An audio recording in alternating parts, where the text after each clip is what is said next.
नमस्कार, आप देख रहे हैं चुनाव वास्तव और मैं हूं पीयूष मिश्रा। संसद में जाति को लेकर अब काफ़ी ज़्यादा बवाल होता हुआ नज़र आ रहा है। पिछले 2 दिन से लगातार संसद में इस पूरे मुद्दे को लेकर हंगामा होता हुआ नज़र आ रहा है। दरअसल पूर्व केंद्रीय मंत्री अनुराग ठाकुर बजट पर हो रही चर्चा में अपनी बात रख रहे थे। वो अपनी बात निर्मला सीतारमण के रिप्लाई से ठीक पहले रख रहे थे और अपनी बात रखने के दौरान उन्होंने कई सारी बातें की। कांग्रेस पर जमकर हमला बोला, ना सिर्फ कांग्रेस पर बल्कि इंडिया अलायंस के अलग अलग जो दल हैं उन पर भी उन्होंने अपनी बात रखी। और अपनी बात रखने के दौरान उन्होंने ये कहा कि जिनको अपनी जात का पता नहीं वो जाति जनगणना की बात कर रहे हैं। जैसे ही अनुराग ठाकुर ने यह बात कही उसके तुरंत बाद हमने ये देखा कि कैसे इंडिया अलायंस के नेता, चाहे वो राहुल गांधी हों, चाहे वो अखिलेश यादव हों, चाहे वो कांग्रेस के अन्य जो सांसद हैं वो हों, वो सब काफ़ी हमलावर हो गए। और उन्होंने कई नेताओं ने उस वक्त धरना प्रदर्शन भी किया। कई जो सांसद हैं वो वेल में भी चले गए। और उस दौरान जो स्पीकर चेयर पर बैठे हुए थे जगदम्बिका पाल, उन्होंने राहुल गांधी को अनुमति दी कि वो भी अपनी बात रखें। अपनी बात रखने के दौरान कल राहुल गांधी ने एक बात स्पष्ट तौर पर कही कि चाहे उनको कोई कितनी भी गाली दे, उनके खिलाफ कोई कुछ भी कहे, वो इस बात को सुनिश्चित करेंगे कि देश में जातीय जनगणना हो। और जैसे ही इंडिया अलायंस की सरकार बनेगी पहला काम वो यही करेंगे।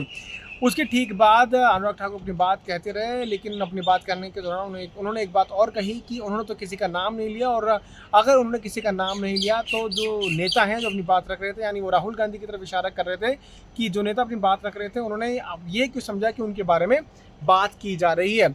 उसके कुछ देर बाद हमने ये देखा कि कैसे अखिलेश यादव, जो समाजवादी पार्टी के नेता हैं और सांसद हैं समाजवादी पार्टी से, उन्होंने एक बात कही कि आप किसी की भी जाति कैसे पूछ सकते हैं। और इसी बयान के बाद हम देख रहे हैं कैसे जाति को लेकर काफ़ी बवाल हो गया। आज सुबह भी जब संसद शुरू हुई उस वक्त जो विपक्ष के नेता हैं उन्होंने इस बात को संसद में उठाया। कई नेताओं ने इस चीज़ को लेकर अपनी बात प्रखर रूप में रखी।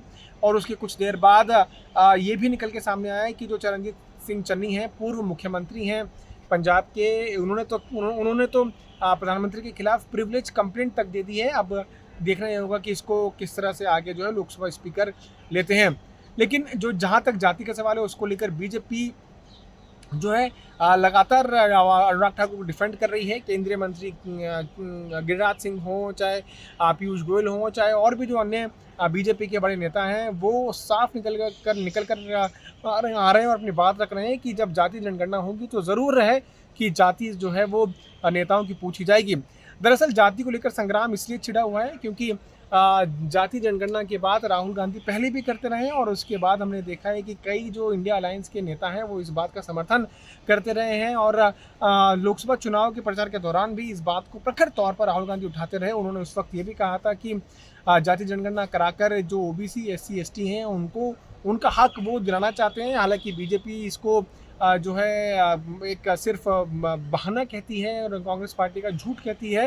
बीजेपी के कई नेता इस बात के पक्ष में हैं, जाति जनगणना को वो भी कराना चाहते हैं। और बिहार में हमने ये देखा कि कैसे जो बीजेपी है वो जितने भी दल हैं वहाँ पर बिहार में उनके साथ एक स्वर में ये बात कहती है कि हाँ वो भी इस चीज़ को लेकर पक्षधर है कि जाति जनगणना होनी चाहिए। लेकिन इस पूरे मुद्दे को लेकर कल राहुल गांधी और अखिलेश यादव इसलिए हमारा हमलावर हुए क्योंकि उनको मालूम है कि ये एक राजनीति करने का सबसे बड़ा हथियार है। और जाति पर जो राजनीति है वो बिहार में तो होती ही रही है, लेकिन इस बार इसका बड़ा उदाहरण उत्तर प्रदेश में भी देखने को मिला क्योंकि जिस तरह की राजनीति राहुल गांधी, अखिलेश यादव और इंडिया अलायंस के कई नेताओं ने की उससे उनको काफ़ी फायदा होता हुआ ना सिर्फ उत्तर प्रदेश में दिखा बल्कि राजस्थान में भी दिखा। उत्तर प्रदेश में बीजेपी जिसकी 62 सीटें थी वो सिमट कर 33 पर आ गई और जो समाजवादी पार्टी है वो 37 सीटें लेकर आई है और कांग्रेस पार्टी को भी लगभग 6 सीटें मिली हैं। तो ये जो स्थिति इस वक्त संसद के अंदर है जिसमें जो विपक्षी दल की जो पार्टीज हैं, चाहे वो कांग्रेस हो या समाजवादी पार्टी हो, उनको जो बहुमत मिला है उत्तर प्रदेश से वो इसी तरह की राजनीति से मिला है। और बिहार में भी कुछ जो सीटों में बढ़ोतरी हुई है विपक्षी दलों की, वो भी जातिगत राजनीति करने की वजह से हुई है। और इसीलिए इस पूरे मुद्दे को लगातार जो है विपक्ष उठाता रहा है और इसको आगे भी ज़रूर देखा जाएगा कि कैसे विपक्ष उठाता रहेगा। हालांकि बीजेपी ये बात साफ कर चुकी है कि अगर जाति जनगणना होती है तो किसी को भी अपनी जात ज़रूर बतानी पड़ेगी।